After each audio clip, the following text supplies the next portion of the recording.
Hey everyone, what's up? Welcome back for part 2 of the What If Issei Joined Sona's Peerage series. So in the last part, we saw Issei get resurrected by Sona Citri, completely changing the game. He chose Sona's cold logic over Ria's passionate appeals after they rescued Asia. DxD has been awakened, and the Citri peerage is stronger than ever. But now, the stakes are about to get a whole lot higher. Rias is facing an arranged marriage to the arrogant Riser Phoenix, and her only way out is a raiding game she can't win alone. Desperate, she comes to the one person with the power to save her, Sona's pawn. How will Sona, the ultimate strategist, handle a plea for help from her biggest rival? And what price will she demand for loaning out the Red Dragon Emperor? Let's jump right in and find out. The weeks that followed the battle at the church settled into a new, intense routine. Issei's life became a grueling cycle of school, pact-making, and brutal training sessions that pushed his new devil body to its absolute limit. DxD was a constant, arrogant commentator in his head, offering cryptic advice and relentless mockery in equal measure. "Your form is pathetic, partner," the dragon would rumble as Issei struggled to hold a magical stance. "My previous host used to bench press mountains. You look like you'd struggle with a heavy chair." Asia, meanwhile, was slowly blossoming. Under the patient guidance of the other Citri members, she was learning about the modern world with wide-eyed wonder and adjusting to her new life. She became Issei's constant shadow, a warm and gentle presence that soothed the ragged edges of his high-stress existence. The Citri peerage, with its new members, operated with the deadly efficiency of a well-oiled machine. For the first time, Issei felt like he was part of something real, something strong. The first hint of trouble came not as a storm, but as a whisper. While sorting through underworld intelligence reports, a task Sona insisted was crucial for his strategic development, Issei overheard Saji talking to one of the other members. "Lot of noise coming from the House of Phoenix lately," Saji muttered, scrolling through a data slate. "Looks like they're gearing up for a major announcement." "The Phoenix clan is prone to ostentatious displays," Sona commented from her desk, not even looking up. "It is irrelevant to our current operations. Focus on your assigned tasks." But Issei noticed a change in Ria's Gremory. The radiant, confident aura that always surrounded her in the school hallways seemed to dim. Her megawatt smile was replaced by a strained, fragile expression. She looked like she was carrying an immense weight on her shoulders. Even DxD noticed. "The Gremory girl's power is agitated," the dragon noted in his mind. "A sign of severe emotional distress. Her soul is screaming." Issei tried to ignore it. She was Gremory, his president's rival. It wasn't his problem, but he couldn't shake the image of her sad, haunted eyes. He found out why she was so distressed one afternoon as he was heading home. A hand grabbed his arm, pulling him out of the flow of students and into an empty, sun-drenched classroom. It was Ria's. Her face was pale and her usual regal composure was gone. She looked like a terrified girl. "Issei-kun," she said, her voice trembling slightly. "I need your help, Gremory-senpai." "What's wrong, my family?" she began, her voice cracking. "They have arranged a marriage for me, to a man named Riser Phoenix. He's an arrogant, possessive monster, Issei, and my family sees it as a good political match. They won't listen to me." Issei stared, dumbfounded. "Arranged marriage? This was some medieval bullshit." "My brother," Rias continued, her eyes welling up with tears, "has offered me one way out, an old custom, a raiding game. My peerage against his. If I win, the engagement is broken, but if I lose, I have to marry him." She took a shaky breath. "My peerage is strong, but they are inexperienced. Riser, his pieces are all veterans. And he himself is from a family of immortals. He can't be beaten by normal means. I don't have enough power. I don't have a trump card." Her beautiful, desperate eyes locked onto his. She took a step closer, placing a hand on his chest. "But you have the power of the Welsh dragon. I saw what you did in that church. I felt it. That power, your power, is the only thing that could possibly stand against a phoenix." She looked up at him, all her pride and nobility stripped away, leaving only raw, desperate pleading. "Sona sees you as a strategic asset, a piece on her board to be controlled. But I see a hero, Issei. I see someone who awakened his power to save a girl he barely knew." "Please," she whispered, the first tear finally escaping and tracing a path down her cheek. "I'm begging you, be my hero, save me." Issei's world came to a screeching halt. Every ounce of training, every logical lesson Sona had drilled into his head, screamed at him. "This is a Gremory internal affair. Report it to the president immediately. Do not interfere." Interfering could cause a massive political incident between two of the great devil families. It was the stupidest, most reckless thing he could possibly do, but in front of him was Ria's Gremory, the untouchable princess. The most beautiful girl he had ever seen, and she was crying, begging him, Issei Hyodo, to save her. His duty to Sona was a cold, hard fact, but the desperate plea in Ria's eyes was an undeniable, gut-wrenching force. He was trapped, and for the life of him, he had no fucking idea what to do. Issei didn't go home. He didn't even pause to think. Ria's Gremory's tear-streaked face was a brand on the inside of his eyelids. With a deep, steadying breath, he turned on his heel and walked directly to the student council room. His loyalty, he realized with a strange sense of clarity, wasn't about blind obedience. It was about trust. And he trusted Sona's judgment more than his own chaotic emotions. He entered without knocking. Sona and Tsubaki were reviewing documents, but both looked up, sensing his urgency. "President, I need to report an unauthorized contact from an outside power," he said, the formal language feeling clumsy on his tongue. He laid it all out. Ria's plea, the forced engagement to Riser Phoenix, the last-ditch rating game, her desperate request for him to be her hero. He left nothing out, including his own conflicted feelings. When he finished, the room was silent. Sona adjusted her glasses, her face an unreadable mask of neutrality. "I see. The Gremory clan is facing a political crisis of its own making." Her verdict was swift and cold. "This is a Gremory Phoenix affair. It is a political entanglement with high risk and no discernible benefit to the House of Citri. Our involvement is strategically unsound. You will decline her request and cease all communication with her on this matter." A few weeks ago, Issei would have simply accepted the order, but weeks of Sona's training of being forced to analyze and think had changed something in him. He took a breath. "With all due respect, President, I think that's a mistake." Tsubaki's eyebrows shot up. Sona's gaze sharpened, a flicker of genuine surprise in her eyes. "Explain your reasoning," she commanded, her voice dangerously quiet. "Ria's senpai is a rival, yeah, but she's a rival we understand," Issei began, finding his footing. "Riser Phoenix and his family are known for being arrogant and aggressive. If they absorb the Gremory clan's power and influence through this marriage, the whole balance of power in the underworld shifts. They'd be a much more dangerous and unpredictable neighbor for the House of Citri than the Gremory clan is now." He was gaining confidence, the pieces clicking into place. And think about the message it would send. Everyone knows the boosted gear is here. They know the Red Dragon Emperor serves the House of Citri. If we sit back and do nothing, it looks like we're either scared of the Phoenix clan or we don't have control over our own assets. But if we intervene, if the Citri peerage steps in and saves the Gremory heiress when no one else can, he looked her straight in the eye. It shows everyone that the House of Citri has the power to influence the fate of even the greatest devil families. It's a power move, a massive one. The boy's not wrong, Drake's voice rumbled in his mind, audible to everyone in the room. His logic is soaked in hormones, but the core of it is sound. Besides, the Phoenix whelp is an insufferable prick. Humiliating him before the entire underworld would be a worthy endeavor. Sona was silent for a long, unnerving moment. She didn't look angry. She looked intrigued. She turned away from Issei, staring at the polished wood of her desk as if it held the answers to a complex equation. She was running scenarios, calculating risks, weighing the potential gains against the potential losses. Issei had not given her an emotional plea. He had given her new data, a new strategic angle she had not considered. Finally, she turned back, her eyes glinting with the cold, sharp light of a predator that has just spotted its prey. "Your analysis, while emotionally biased, is not without merit," she conceded. "The potential gain in political capital is significant." She stood up, her decision made. "Very well, we will provide assistance to the House of Gremory, but not as an act of charity, and you will not be her hero. We will intervene as an allied power, and my aid comes with a price." Her voice was absolute. "You will return to Ria's Gremory. You will inform her that my price for the service of my peerage and the deployment of the Red Dragon Emperor is threefold. First, she must formally and publicly request our assistance. Second, for the duration of the rating game, she and her entire peerage will submit unconditionally to my strategic command. Her pieces will become my pieces. Third, upon our victory, the Gremory clan will owe the House of Citri a political debt of a magnitude entirely of my choosing, to be called in at any time." She fixed him with a stare that left no room for negotiation. "You will be my emissary, Hyodo-kun. Go and present her with my terms. Make it explicitly clear that this is not an offer. It is the bill for her salvation." Issei nodded, a block of ice forming in his stomach. He had gotten what he wanted. He was going to help Rias. But he wasn't going as a knight in shining armor.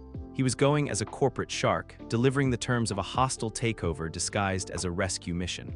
Issei found Rias in the occult research club room, pacing like a caged lioness. Akeno sat on the sofa, pouring tea with a placid smile that didn't quite reach her eyes. The air was thick with desperation.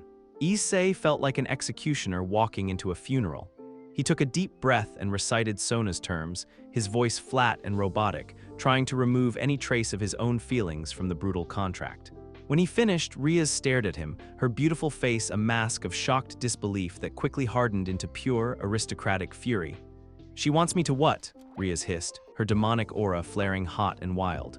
"Surrender command of my own peerage. Put the honor of the House of Gremory in her debt to be used as she sees fit. That's not a rescue, it's a corporate takeover." Akeno giggled, a dangerous glint in her violet eyes. Ara. The president certainly knows how to turn a bad situation to her advantage. How very chilly of her. Rias' pride, the ingrained nobility of a pure-blooded devil princess, was at war with her utter desperation. She looked around the room, at the faces of her own loyal peerage members who had gathered, their expressions a mixture of anger on her behalf and fear of their impending fate. Then her gaze seemed to turn inward, and Issei knew she was picturing Riser Fenix's smug, leering face. She was imagining a lifetime chained to a man she despised. The fire of her anger slowly subsided, replaced by the cold ashes of resignation. She closed her eyes, her fists clenched at her sides. "Fine," she said, her voice tight with swallowed pride.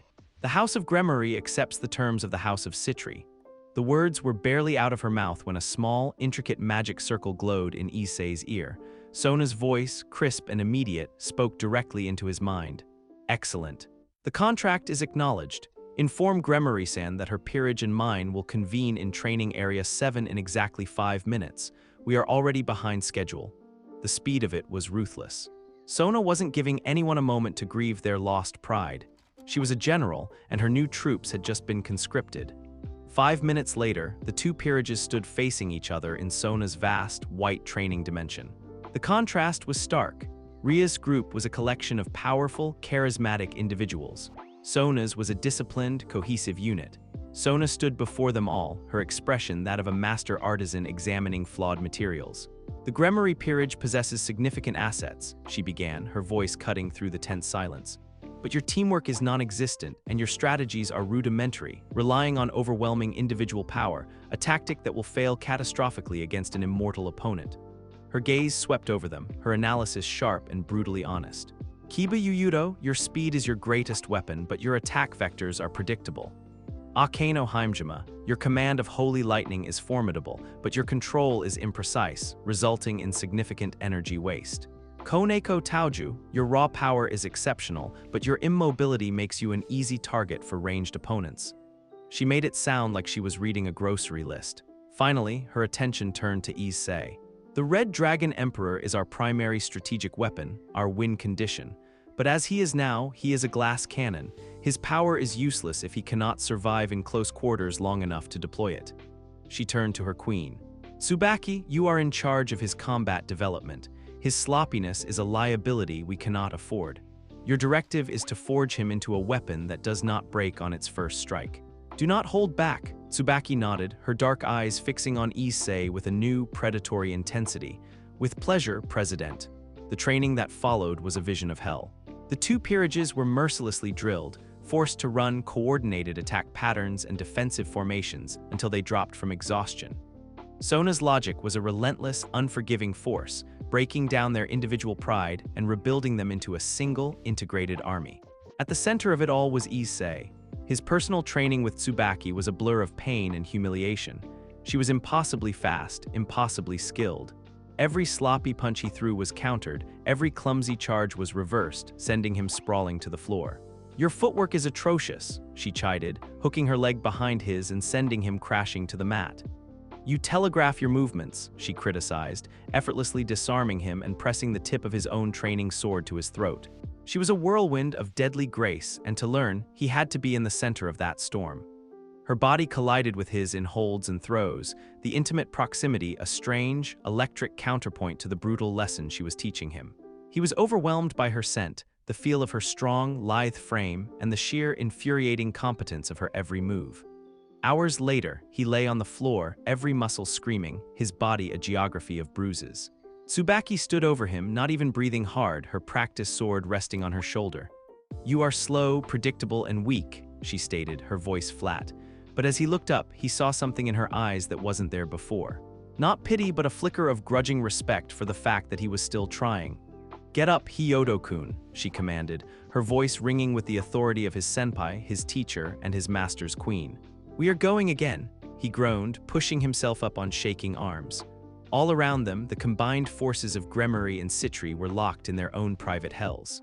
They were sweating together, bleeding together, and slowly, painfully, becoming an army. The game had been set. The forging had just begun. The days blurred into a monotonous cycle of agony and exhaustion. Under Sona's unforgiving command, the two peerages were being hammered into a single, cohesive weapon.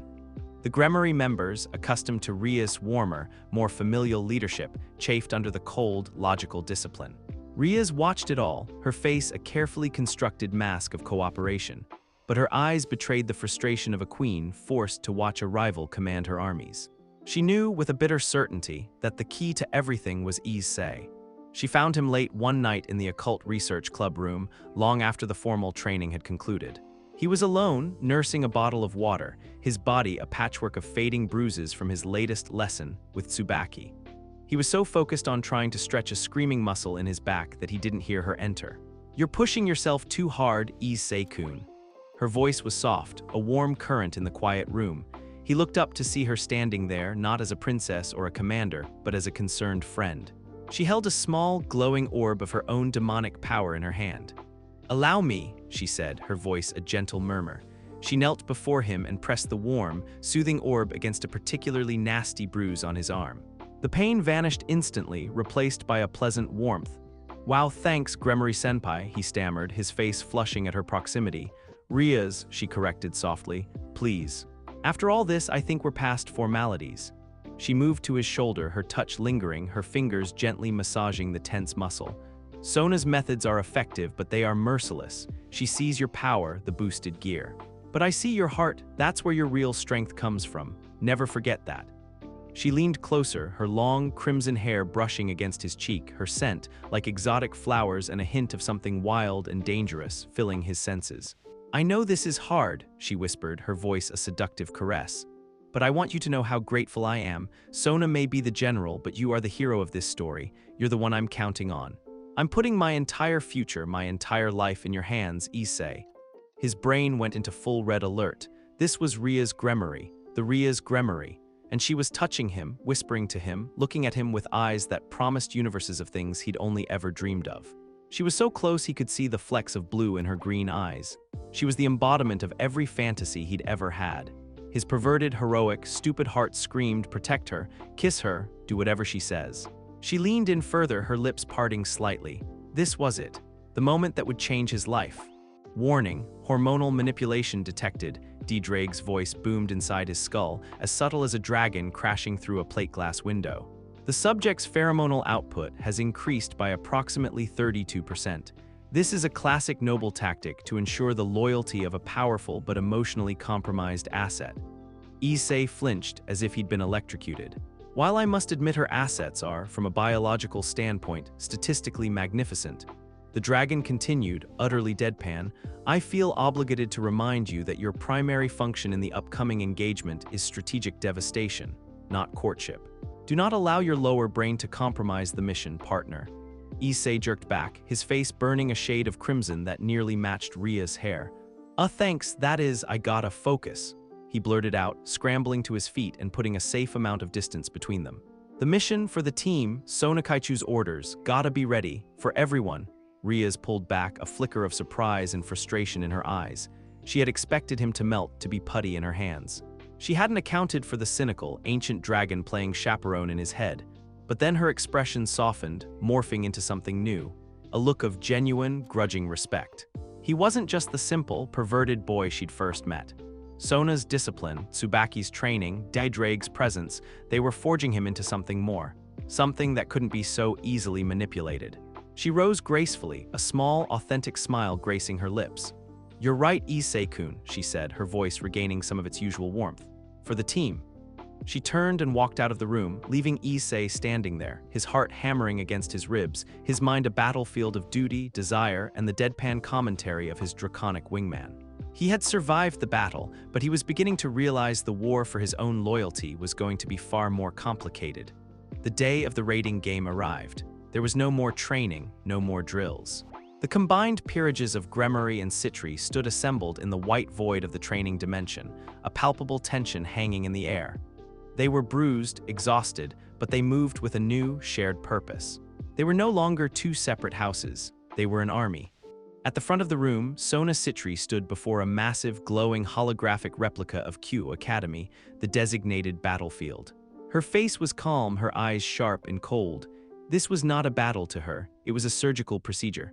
Our opponent, Riser Phoenix, is powerful, Sona began, her voice cutting through the silence. His immortality makes a direct war of attrition impossible. A simple contest of strength would be a guaranteed loss. Fortunately for us, Riser is not a brilliant strategist. He is a thug who has never been truly challenged. His mind, not his body, is his primary weakness. She tapped the hologram, and a psychological profile of Riser appeared. I have identified 3 critical flaws in his character that we will exploit, she continued. 1. Arrogance. He vastly underestimates Rias-san and her rookie peerage. He will expect a straightforward, emotional assault. 2. Pride. As a member of a great house, he will not tolerate disrespect, especially from someone he perceives as a low-born whelp. 3. Possessiveness. He views Rias-san as his property. Any direct threat or challenge for his property will provoke an irrational and therefore predictable response. She looked out at the assembled devils. Our entire strategy is built around exploiting these 3 flaws. It will unfold in 3 phases.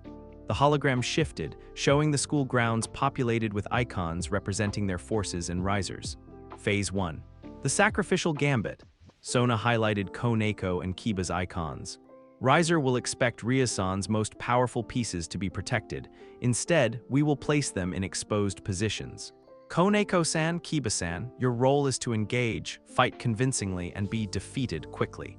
Your early elimination will feed Riser's arrogance, making him believe the battle is already won. He will lower his guard and scatter his forces to hunt down the rest of you. Kiba's fist clenched. You want us to just lose? This is not a real war, Kiba-san, Sona countered, her voice like steel. In a raiding game, elimination is a strategic retreat. Your pride is a liability we cannot afford. Your temporary removal from the board is essential to lure the enemy king into our trap. Victory is the only metric that matters. Rias, standing beside Sona, nodded grimly. Do as she says, I trust her judgment. The hologram shifted again. Phase 2, the lure. With Riser's forces scattered and his ego inflated, we will deploy our primary bait. Sona's gaze fell upon Issei. Hyodo-kun, once Kiba and Koneko are retired, you will proceed to the school's main courtyard and issue a direct, public, and profoundly disrespectful challenge to Riser Phoenix himself. Issei blinked. You want me to piss him off? Precisely, Sona confirmed. You will mock his power, you will mock his family, and you will declare that you are going to take Rias-san from him. You will embody the unbound arrogance of the Red Dragon Emperor. You will make him hate you so much that he will abandon all strategy to crush you personally. While he is singularly focused on you, the rest of us, she gestured to her own peerage and Akaino, will systematically dismantle his isolated pieces one by one. Finally, the hologram showed all their remaining icons converging on 2 figures in the courtyard. Phase 3, the checkmate. Issei, your job is not to defeat Riser. Your job is to survive him. You will use your power, your training, everything you have to hold him in place. Once his queen and his support are eliminated, we will all converge on your position for a final, overwhelming assault. She looked at Issei, her expression dead serious. The entire plan hinges on you. You are the bait, the shield, and the anchor. Can you do it? Issei thought of Ria's tears, of the brutal training, of the trust this cold, logical woman was placing in him. He gave a hard, determined nod. Yeah, I can be a real asshole if I have to be. A loud, clear chime echoed through the dimension. A massive teleportation circle, a neutral silver, spread across the floor. An automated, disembodied voice announced, the raiding game between the House of Gremory and the House of Phoenix is about to commence. All participants take your starting positions. The light grew brighter, the hum of power rising to a crescendo. Sona gave one last, sweeping look at the 20 devils under her command, a unified army forged in fire and logic. "The game begins," she said, her voice ringing with absolute authority. "Execute your roles perfectly. There is no margin for error." The world dissolved into silver light. The world resolved from a storm of silver light into an eerie, perfect silence. They stood on the grounds of Q Academy, but it was a soulless replica. The moon hung in a perpetually dark sky, casting long, sharp shadows. There was no wind, no distant sound of the city, only the quiet, anxious breathing of 20 devils about to go to war.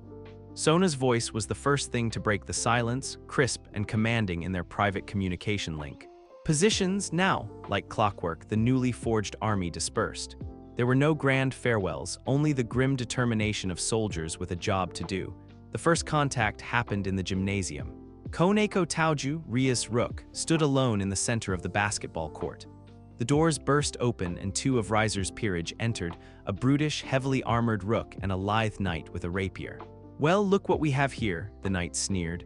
"A little kitten all by herself." Koneko's expression remained flat. "Don't call me little." The fight was a blur of violence. Koneko met the rook's charge head-on, her tiny frame generating an impossible amount of force. She caught his armored fist and with a roar flipped him over her shoulder and through a brick wall. But as she recovered, the knight was on her, her rapier a blur of demonic energy. Koneko was strong, but the plan was clear. She blocked, parried, but allowed a feint to get through, taking a direct hit from a powerful spell from the recovering rook. A pillar of soft, orange light engulfed her. "Damn it," she muttered before her form dissolved. Ria's Gremory, one rook, retired, a neutral voice announced across the battlefield. Miles away in the old schoolhouse, Kiba Yuyudo engaged Riser's primary knight series in a dazzling duel of blades. Demonic swords clashed against a holy devil sword, sparks flying in the gloom. Kiba was faster, more graceful, his sword birth filling the air with a storm of steel. He was winning, but that wasn't the mission. Swallowing his pride, an act more painful than any physical blow, Kiba overextended on an attack, leaving himself open for a fraction of a second. It was all his opponent needed. A blade of dark energy pierced his defenses. Ria's Gremory, one knight retired, the voice declared. High above the battlefield, sitting on an ornate, floating throne, Riser Fenix laughed, draping an arm around his queen, Ubeluna. "Did you see that, my dear?" he gloated. "Two of my beloved Ria's most powerful pieces gone in the first 5 minutes. Pathetic, she must be crying her pretty little eyes out." He waved a dismissive hand. "Tell the others to spread out. Finish this little game." Riser is getting impatient for his wedding night. In the student council room, which served as their hidden command center, Rias gripped the edge of a holographic console, her knuckles white as she watched Kiba's icon vanish from the map. "They were magnificent," she whispered, her voice tight. "They were efficient," Sona corrected, her eyes never leaving the display. She pointed to the scattering red icons that represented Riser's forces. "And their sacrifice has worked perfectly. Look, Riser has taken the bait. He believes he has the momentum, so he's abandoning all strategic cohesion for a simple search and destroy sweep. He's blind, arrogant, and his forces are completely isolated from one another." She tapped her comms. "All units Phase 2 is now in effect. The board is set. The lure is primed." Hidden in a second-story classroom overlooking the main courtyard, Issei heard the command. He had felt the pang of Koneko and Kiba's retirements, a strange, phantom ache that came with being part of a peerage. He was nervous, his heart hammering against his ribs. The entire insane plan rested on him. Sona's voice came through his comm again, this time directed only at him. "Issei Hyodo, you are on, proceed to the courtyard. It is time to make some noise." Issei took a deep breath. With a flash of emerald light, the boosted gear formed over his left arm. He walked to the shattered window, the cool night air washing over him.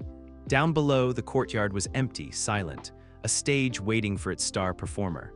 Time to be a hero, he thought, by being the biggest, most obnoxious dickhead the underworld had ever seen.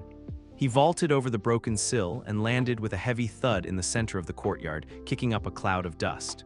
Issei stood alone in the moonlit courtyard, the silence pressing in on him. He could feel the cold eyes of the enemy somewhere in the darkness and the expectant focus of his allies in his ear. He was the linchpin. He was the bait. "Deep breaths, partner," D-Drake's voice rumbled, a steadying presence. "Remember the plan. Annoying, arrogant, and overwhelmingly powerful. Just pretend you're me." "Right," Issei muttered. He held up his gauntleted hand, the green jewel glowing with power. He focused not on precision, but on raw, untamed energy. He thought of Ria's desperate face, of Tsubaki's demanding training, of Sona's cold, calculating eyes. He poured all of it into one massive blast. "Dragon shot!" he roared, firing a cannonball of crimson energy into the empty night sky. It exploded like a firework from hell, bathing the entire replica school in a blood-red light.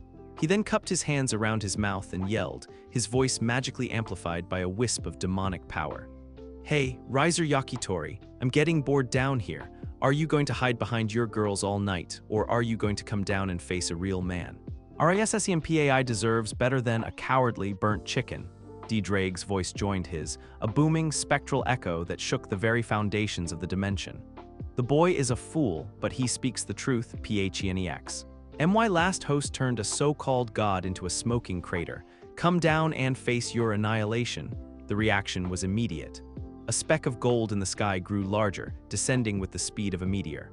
Riser Phoenix landed 20 yards away, his 10 golden wings spread wide, radiating an aura of blistering heat and pure, undiluted arrogance. "A low-class stray dares to speak the name of a phoenix," Riser sneered, looking at Issei as if he were something he'd just scraped off his shoe. "You will pay for that insolence with 1,000 years of agony." He snapped his fingers. 4 of his female peerage members, his 2 knight twins and his 2 bishop twins appeared around him. "Ladies, this mutt needs to be disciplined." "Do be gentle," he said with a cruel smirk. "Riser wants to play with him when you're done." The 4 girls charged. Issei felt a flash of panic, but then Sona's voice cut through his mind, cold and clear. "Weaponize it, Hyodo-kun, now." He knew what she meant. As the first knight twin swung her sword at him, he dodged under the blow, his hand glowing with a strange, pinkish energy. He slapped her armored hip plate. Dress break! There was a tearing sound, and the girl's intricate demonic armor shattered into particles of light, leaving her in a very modest, but still shocking, set of underwear. She shrieked in horror and embarrassment, her attack forgotten. "Vulgar but effective," Sona noted in his ear. "Their combat effectiveness has dropped by an estimated 12% due to psychological shock. Proceed." While Riser stared in apoplectic rage, Issei used his newfound perverted power to systematically disrobe and disarm the other 3 girls, retiring 2 of them with well-timed, boosted punches while they were distracted. Meanwhile, in the school's darkened hallways, one of Riser's rooks, a massive woman made of stone, lumbered forward searching for her prey. Suddenly, the air grew heavy with ozone. A flash of golden light, laced with holy power, erupted from the ceiling as Akaino descended like an avenging angel. Before the rook could react, the walls on either side of her shimmered and became perfect, silvery mirrors. Tsubaki stepped out of one of them, a dozen smaller mirrors appearing around the rook. Ara, you look a little lost," Akaino purred. "Target is contained," Tsubaki stated. Akaino's holy lightning ricocheted off Tsubaki's mirrors, striking the rook from a dozen different angles at once. The stone woman crumbled to dust. "Riser Phoenix, 1 rook, retired," the announcer's voice droned. Back in the courtyard, Riser was shaking with fury. His pawns, his property, had been humiliated. This worthless, low-class pervert was making a mockery of him. "Enough!" he roared, a torrent of golden flame erupting around him. He blasted the remaining 2 girls with his own fire, retiring them instantly. "This farce is over. This lowly worm is mine to crush personally." He ignited completely, his body wreathed in the legendary flames of the Phoenix clan. The heat was so intense it warped the air around him. The trap had been sprung. Issei was now face-to-face with an immortal, enraged, high-class devil. He swallowed hard, the boosted gear glowing brightly on his arm. "Excellent work, partner," DxD's voice said, a grim sort of pride in his tone. "You have successfully enraged the target." Issei braced himself, feeling the immense power radiating from Riser. "Now comes the hard part," the dragon added, not dying. The world became a whirlwind of golden fire. Riser Phoenix didn't fight with technique or grace, he fought with overwhelming, unrelenting force. Gouts of flame, shaped like roaring lions and diving hawks, crashed against the courtyard, turning stone to slag. Issei was purely on the defensive. Tsubaki's brutal training had been about one thing above all else: survival. He dodged, he weaved, he used every pillar and shattered wall for cover, the instincts she had hammered into him taking over his body. Boost, the familiar surge of power flooded him. He fired a dragon shot, not aiming to hit Riser, but to intercept a massive fireball that would have incinerated him. The explosion rocked the courtyard. "Impact analysis complete," Sona's voice said, calm and steady in his ear. "Direct energy attacks are inefficient due to his regeneration. Your objective remains unchanged, stall and survive. Our secondary teams are closing in on his queen. Stall for another 90 seconds. 90 seconds felt like an eternity. Riser was a relentless storm, and Issei was just a lone figure trying not to drown. He was bleeding from a dozen shallow cuts, his school uniform scorched and tattered. He was exhausting his stamina at a terrifying rate. High above, near the school's clock tower, the final major engagement was underway. Riser's queen, Yubaluna, a master of explosive magic, was locked in a furious battle with Rias, Issei, and Tsubaki. 3 against 1. How pathetic for the great house of Gremory, Yubaluna sneered, launching a volley of purple energy bombs. Issei, why dare suppression? Rias commanded, her own crimson power of destruction forming a shield to negate the blasts. She had watched Sona, learned from her. She was thinking like a commander. Issei cackled, her holy lightning filling the sky and forcing Yubaluna to focus on defense. In that split second of distraction, Tsubaki Shinra appeared directly behind the bomber queen, having stepped through a hidden mirror. Check, Tsubaki said coolly, driving a blade of pure demonic energy into Yubaluna's back. Riser Fenix, queen, retired, the emotionless voice announced across the battlefield. Down in the courtyard, Riser heard the announcement. A guttural roar of pure fury ripped from his throat. His most powerful piece was gone. He had been made a fool of. You, he screamed at Issei, his aristocratic composure shattering completely. This is your fault, you filthy worm. He stopped toying with him. A pillar of golden, incandescent flame, more powerful than anything he had summoned before, erupted from the ground beneath Issei. Issei tried to form a boosted shield, but it was too little, too late. The attack hit him dead on, blasting him through the air and into the side of the school building with enough force to shatter solid concrete. Issei lay in the crater, his body broken and bleeding, his vision swimming. He was out of energy. He was finished.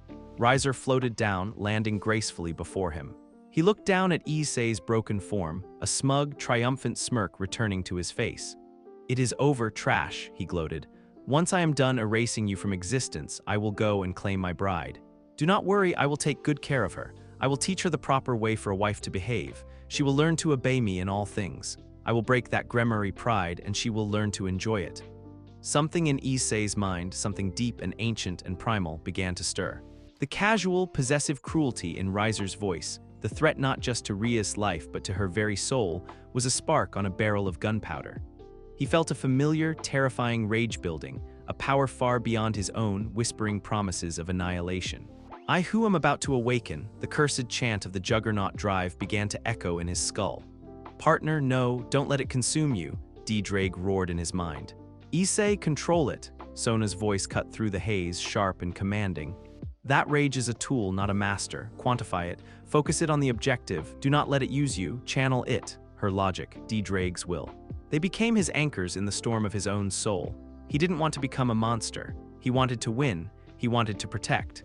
He focused all the rage, all the boosted power, all his desire to save Rias into a single burning point.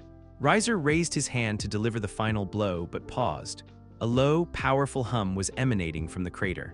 A brilliant crimson light began to pour out. It wasn't a chaotic, monstrous explosion. It was controlled. Pieces of intricate, crimson dragon armor began to form over Issei's broken body with a series of sharp, metallic clicks. Greaves snapped onto his legs, gauntlets formed over his hands, a breastplate covered his chest. Finally, a draconic helmet materialized, its glowing green eyes locking onto the shocked face of Riser Fenix. Issei Hyodo rose to his feet, encased head to toe in the scale mail, the balance breaker. Riser stared, his smug expression gone, replaced by pure, unadulterated disbelief. What is that? Impossible." Issei flexed his armored fingers, feeling a torrent of controlled, manageable power flowing through him. His voice, now a deep, metallic baritone filtered through the dragon's helm, echoed in the silent courtyard. "Round 2, chicken wings." Riser Fenix stared, his arrogant smirk replaced by a slack-jawed expression of pure shock. "Balance breaker, impossible, a low-class filth like you." He didn't get to finish. Issei, now encased in the crimson scale mail, was a blur of motion. He crossed the 20 yards between them in an instant, his speed 10 times what it had been. Riser threw up a hasty wall of golden fire. In the past, it would have incinerated Issei. Now he plowed through it like it was a curtain. "My flames!" Riser shrieked as Issei emerged from the inferno, his armor glowing red-hot but completely unharmed. They tickle, Issei's filtered voice growled. He threw a punch. It wasn't sloppy or wild. It was a perfectly executed straight right, just as Tsubaki had drilled into him 1,000 agonizing times. The punch connected with Riser's jaw with the force of a freight train. There was a sickening crunch. Riser was launched backward, tumbling through the air like a ragdoll before crashing into the far wall of the courtyard. Boost, boost, boost. DxD was now boosting Issei's power every few seconds, the armor barely containing the torrential energy. Riser staggered to his feet, his jaw already regenerating, but the look in his eyes was no longer arrogance. It was fear. "I am Riser Phoenix, I am immortal," he screamed, unleashing his entire arsenal, a tidal wave of fire that consumed the entire courtyard. Issei stood his ground, weathering the storm. He could feel the heat, but the armor held. When the flames subsided, he was still standing, undaunted. "Your regeneration has a limit, doesn't it?" Issei's voice echoed, cold and analytical, almost sounding like Sona. "There's a cap on how much energy you can use to heal. Let's find out what it is." He prepared to charge again, but he paused. He was no longer alone. One by one, they appeared at the edges of the courtyard, their own battles won. Akaino crackling with holy lightning. Tsubaki, her mirrors shimmering in the moonlight. Saji and the rest of the Citri peerage, battered but resolute. And finally, Kiba Yuyudo, his sword drawn, a grim smile on his face. The entire combined force. They had him surrounded. The trap was closed. Riser looked around wildly, his immortality suddenly feeling very fragile. He was beaten. His peerage was gone, and he was facing an army, spearheaded by a goddamn dragon. In a final, desperate act of spite, he lunged, not at Issei, but toward the entrance where Sona and Rias were now standing, observing the final phase of the plan. "If I lose," he shrieked, his face twisted in a mad snarl, "then I'll drag my dear fiancé down with me." He was fast. But Issei was faster. He appeared in Riser's path, a wall of crimson steel. "Issei, now," Sona's voice commanded in his ear, sharp and urgent. "The final move, transfer your power to Gremory-san." Issei didn't hesitate. As Rias stepped forward, her eyes blazing with defiance, Issei spun around and slammed his gauntleted palm onto her shoulder. "Boosted gear gift," he roared. A torrent of pure, red draconic energy poured from the scale mail directly into Rias. Her own crimson aura of destruction flared, swelling to an immense, terrifying size. She was overflowing with the power of a dragon, and it was hers to command. "Get away from my friends," she said, her voice quiet but ringing with absolute power. "Get away from my life." She raised her hand, and a sphere of energy, a swirling vortex of Gremory destruction and draconic rage, formed in her palm. It was the most terrifying thing Riser Phoenix had ever seen. He tried to turn to flee, but it was too late. Rias unleashed the blast. It wasn't an explosion, it was an erasure. The wave of crimson and black energy washed over Riser, and his regeneration, his immortality, was simply overwhelmed, consumed, and negated. He screamed, not in pain, but in the sheer shock of his own defeat, before his form was completely enveloped in the gentle, orange light of retirement. The battlefield fell silent.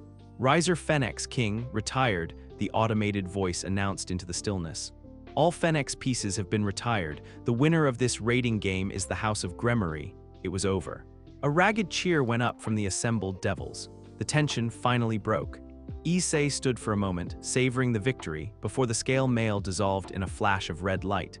The sheer energy expenditure hit him all at once. His legs buckled, his vision went black, and he collapsed. He didn't hit the ground. A strong arm caught him on one side and a surprisingly steady one on the other. He looked up, his head swimming, into the relieved faces of Rias Gremory and Sona Citri. They were both there, holding him up. He managed a weak, exhausted, but utterly triumphant grin. "Did we win?" he slurred, and then the world faded to black. Issei awoke to the feeling of silk sheets and the scent of something that smelled ridiculously expensive. His body ached with a deep, satisfying soreness, the phantom weight of the scale mail still a memory on his skin. "You're awake, Issei-san." He turned his head to see Asia sitting by his bedside, her face beaming with relief. He was in a lavishly decorated bedroom, the likes of which he'd only ever seen in movies. A grand window looked out upon a sky of swirling, permanent crimson. "Asia-chan. Where are we?" "The Gremory estate in the underworld," she explained cheerfully. "You've been resting for a whole day. Ryasan's family is throwing a huge party tonight to celebrate, and we're all invited as the guests of honor." A few hours later, stuffed into a formal suit that felt like a straitjacket, Issei awkwardly navigated a grand ballroom teeming with high-class devils. The opulence was staggering, but what was more staggering was the way people looked at him. They weren't just looking, they were staring. Whispers followed him everywhere. That's him, the Red Dragon Emperor Sona Citri's pawn. The members of Rias' peerage treated him like a brother. Kiba clapped him on the shoulder, a look of sincere, hard-won respect in his eyes. Koneko silently appeared at his side and pushed a fancy-looking chocolate bar into his hand before vanishing again. Akeno cornered him by the refreshments, her teasing now laced with a dangerous, genuine heat. My, Issei-kun, I never knew our little dragon had so much fire in him. You were magnificent. The highlight of the political theater came when a man with an aura of immense, yet gentle, power approached their group. He had the same crimson hair as Rias and a kind, warm smile. Issei knew instantly he was in the presence of greatness. Surzech Lucifer, one of the 4 great Satans. He first addressed Sona, who met his gaze with cool professionalism. Lady Citri, Surzech said, his voice resonating with quiet authority. Your strategic acumen is truly a marvel. The House of Gremory and I personally are in your debt. The House of Citri is pleased to have been of service, Lord Lucifer, Sona replied, formally accepting the terms of her contract. Then the Satan turned to Issei. His smile was genuine. And Issei Hyodo, you have the gratitude of my entire family. You fought with the heart of a true dragon. We shall be watching your career with great interest. It wasn't a threat. It was a statement of fact. Issei was no longer a nobody. He was a player on the world stage. Later, Rias, looking breathtaking in a blood-red ball gown, found him as he was trying to hide on a secluded balcony. Thank you, Issei, she said, her voice soft and completely devoid of her earlier manipulations. It was just pure, heartfelt gratitude. You saved me, not my family's honor, not the Gremory name. You saved me, Rias. I will never forget that. She looked out at the crimson sky. I understand now why you chose to stay with Sona. Her logic, her strategy, it doesn't chain you, it sharpens you. She makes you stronger in ways I couldn't. Issei felt a blush creep up his neck. I just did what anyone would do. No, she said, turning back to him, a new fierce fire in her eyes. You did what you would do. And that's why this isn't over. He blinked, confused. What? Sona has your loyalty as her pawn. I respect that, Rias declared, taking a step closer. But my feelings for you are my own. I won't try to steal you. I'm going to win you. Not as a king claiming her peace, but as a woman who has fallen for the foolish, perverted, and unbelievably heroic boy who saved her life. I'll make you choose me, Issei Hyodo. Willingly, before he could respond, she leaned in and gave him a soft, lingering kiss on the cheek, then turned and gracefully walked back into the party, leaving him stunned and speechless. As the Citri peerage prepared to depart through a teleportation circle, Sona stopped Issei. Your performance in the rating game was 94% effective according to my post-battle analysis, she said, her tone as clinical as ever. Your improvisational use of the balance breaker, while reckless, proved to be the decisive factor. You have significantly exceeded initial performance expectations. She pushed her glasses up, pausing for a moment. Then in a quiet voice she added, You fought well, Issei, be proud of that. That simple, direct praise from his stone-cold president hit him harder than Ria's passionate declaration. They returned to the quiet, familiar student council room. The adventure in the underworld was over. But as Issei stood there, his world felt infinitely larger and more complicated. He had the sincere respect of his comrades, the obsessive gratitude of a devil princess, and the quiet, solid approval of his master. He thought of Ria's vow to win his heart, and then of the rare, genuine praise from Sona. He was no longer just a pawn in their game, he was the prize, and he had a terrifying feeling the game was just getting started. And that's where we'll wrap up part 2. What an insane ride. We saw Sona pull off the ultimate power move, turning her rival's desperation into a massive political victory. Issei, forged by Tsubaki's brutal training and Sona's strategy, not only survived but unlocked his balance breaker and became the anchor of the entire plan. The game has completely changed. Issei isn't just a pawn anymore. He's now the prize in a new battle for his loyalty between Rias and Sona. Rias has vowed to win his heart, while Sona has earned his undeniable respect and loyalty. Who do you think will win him over in the end? Let me know your thoughts down in the comments. If you enjoyed this video, make sure to hit that like button and subscribe so you don't miss what comes next. Thanks for watching, and I'll see you in the next one.